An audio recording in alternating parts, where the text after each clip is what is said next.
Someone sitting in the shade today because someone planted a tree a long time ago. In the world of business, the people who are most successful are those who are doing what they love.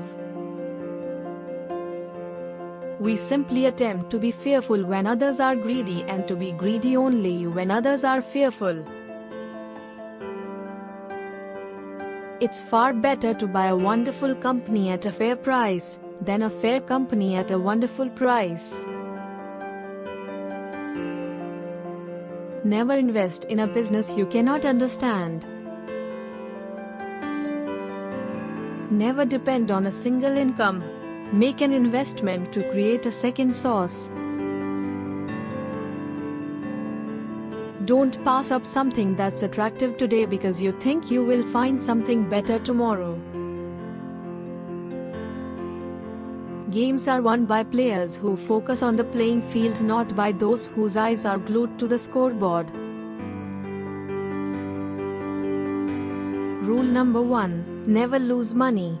Rule number 2: never forget rule number 1. The light can at any time go from green to red without pausing at yellow.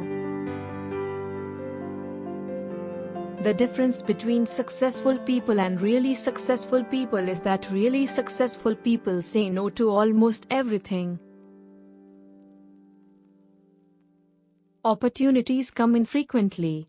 When it rains gold, put out the bucket, not the thimble. The best investment you can make is an investment in yourself.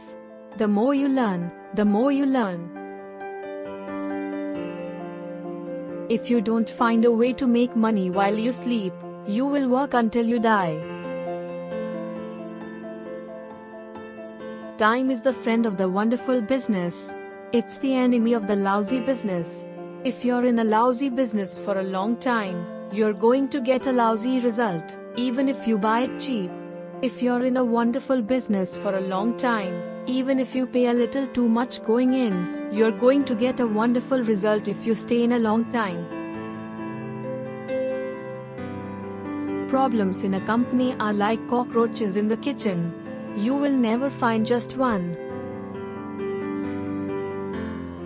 Knowing the edge of your competency is important. If you think you know more than you do, you will get in trouble. If you've got the power to raise prices without losing business to a competitor, you've got a very good business. And if you have to have a prayer session before raising the price by 1/10 cent, then you've got a terrible business. I've been in both, and I know the difference. Everybody's got a different circle of competence. The important thing is not how big the circle is. The important thing is staying inside the circle.